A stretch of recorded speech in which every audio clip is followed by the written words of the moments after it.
আসসালামু আলাইকুম বন্ধুরা, কেমন আছো তোমরা সবাই? আশা করি খুব ভালো আছো। আলহামদুলিল্লাহ আমিও খুব ভালো আছি। বুঝতেই পারছো, ভালো না থাকলে কি আর এত সুন্দর রেসিপি তোমাদের সঙ্গে শেয়ার করতে চলে আসি। অবশ্যই কিন্তু রেসিপিটা দেখবে। এই আলুর রেসিপিটা তোমরা যে কোনো খাবারের সঙ্গে সার্ভ করতে পারো। রুটি কিংবা পরোটা হোক, ফ্রাইড রাইস কিংবা পোলাও, তোমরা যা কিছুর সঙ্গে কিন্তু এটাকে সার্ভ করে অবশ্যই খেতে পারবে। আর এটা কিন্তু দারুণ টেস্টি। বাড়িতে মাছ মাংস না থাকলে অবশ্যই কিন্তু এই রান্নাটা আলু দিয়ে একবার ট্রাই করে দেখো। এটা ঘরোয়া মশলাতে কিন্তু একেবারে রেডি হয়ে যাবে। এর জন্য প্রথমেই আমি আলুগুলোকে একটু মোটা মোটা সাইজ করে কেটে নিয়েছি। এগুলো কেটে ভালো করে ধুয়ে নিয়েছি। তোমরা চাইলে এগুলোকে সেদ্ধ করেও নিতে পারো। আমি এখানে আলুগুলোকে একটু তেল দিয়ে ভালো করে ভেজে নিচ্ছি। আমি এখানে আলুটা ভাজার জন্য রেগুলার রান্নার তেলটাই ব্যবহার করছি। আমি এখানে একটু লবণ দিয়ে দিচ্ছি, হাফ চা চামচ হলুদ, হাফ চা চামচ শুকনো মরিচের গুঁড়ো। এরপরে ভালোভাবে এগুলোকে মিশিয়ে নেব।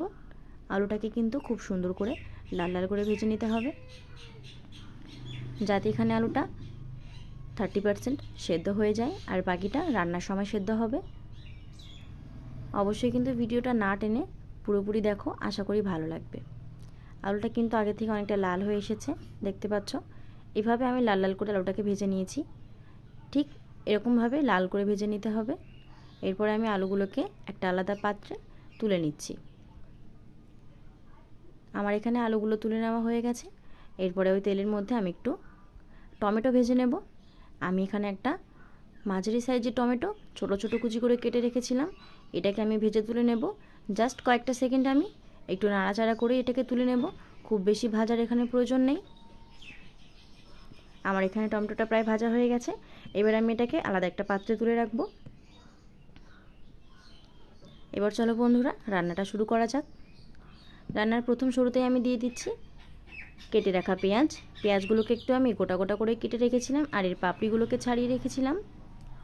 পেঁয়াজটা একটু বেশি পরিমাণেই লাগবে। আমি এখানে পেঁয়াজটা দিয়ে ভালো করে নাড়াচাড়া করে নিচ্ছি। এটাকে বেশ কিছুক্ষণ ধরে ভালো করে ভাজতে হবে। আমি আরও একটু তেল এখানে দিয়ে দেব। এই রান্নাটাতে একটু কিন্তু তেল পরিমাণে বেশি লাগবে। পেঁয়াজটা কিন্তু অনেকটাই ভাজা হয়ে গেছে। আমি দিয়ে দিচ্ছি একটা হাফ টমেটো কুচি। টমেটোটা আমার এখানে দিয়ে দেওয়া হয়ে গেছে। এরপরে আমি ভালো করে নাড়াচাড়া করে নিচ্ছি। টমেটো আর পেঁয়াজ খুব ভালো করে একসঙ্গে মিশিয়ে কিছুক্ষণের জন্য ভেজে নিতে হবে। আমি এখানে ভাজার সময় হাফ চামচ লবণ দিয়ে দিয়েছি। যেহেতু আগে থেকেই কিন্তু আলুতে লবণটা দেওয়া ছিল, এই জন্য অবশ্যই লবণটা আন্দাজ মতো করে দিতে হবে। টমেটো পেঁয়াজ কিন্তু প্রায় ভাজা হয়ে এসেছে। এরপর আমি দিয়ে দিচ্ছি আদা ও রসুনের পেস্ট। আদা রসুনের পেস্টটা দেওয়ার পরে আরও ভালো করে কিছুক্ষণ আমি মশলাটা কষিয়ে নেব। আমি এখানে আরও একটা মশলা দিয়ে দিয়েছি। এর মধ্যে ছিল হাফ চামচ Kashmiri red chilli powder, half চামচ চিলি পাউডার, আর এখানে ছিল 1 চামচ ধনে, 1 চামচ জিরে গুঁড়ো। এই সব কিছুকে আমি ভালোভাবে মিশিয়ে নিয়েছিলাম একটা পানি দিয়ে। এরপরে মশলাটা আমি এখানে দিয়ে দিয়েছি। মশলাটাকে কিছুক্ষণ ধরে কষিয়ে নেব। এই কষানোর সময় আমি এখানে দিয়ে দিচ্ছি কয়েকটা দানা চিনি। এরপরে ভালো করে মশলাটাকে কিছুক্ষণের জন্য নাড়াচাড়া করে ভেজে নিতে হবে। আমি এখানে টমেটোগুলোকে খুন্তি দিয়ে একটু ম্যাশ করে দিচ্ছি। তোমরা চাইলে এখানে টমেটো পিউরি ব্যবহার করতে পারো। দেখতে পাচ্ছ মশলা থেকে কিন্তু তেলটা ছেড়ে দিয়েছে। এরপরে ভেজে রাখা আলুগুলো আমি এখানে দিয়ে দেব।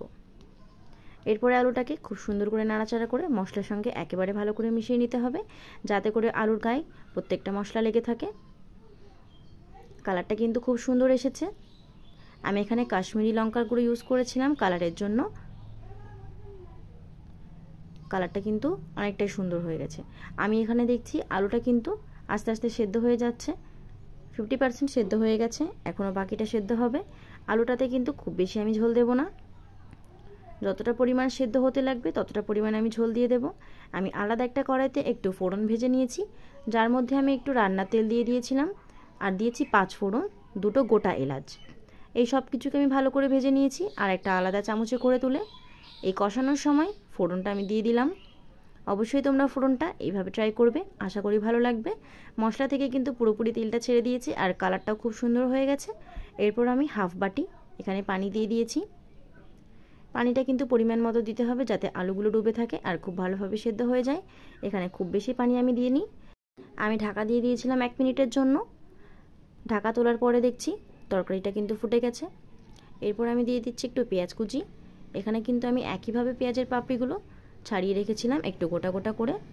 ঝোলটা কিন্তু অনেকটাই শুকিয়ে এসেছে আর গায়ে মাখা হয়ে আসছে। আমি আর একটু ভালো করে নাড়াচাড়া করে কিছুক্ষণের জন্য ঢাকা দিয়ে দিয়েছি। ঢাকনা তুলে দিয়ে দিচ্ছি ভেজে রাখা টমেটোর পিস আর দিয়ে দিয়েছি 2টো কাঁচা লঙ্কা চেরা। এখানে আমি হাফ চামচ গরম মশলা ইউজ করেছি।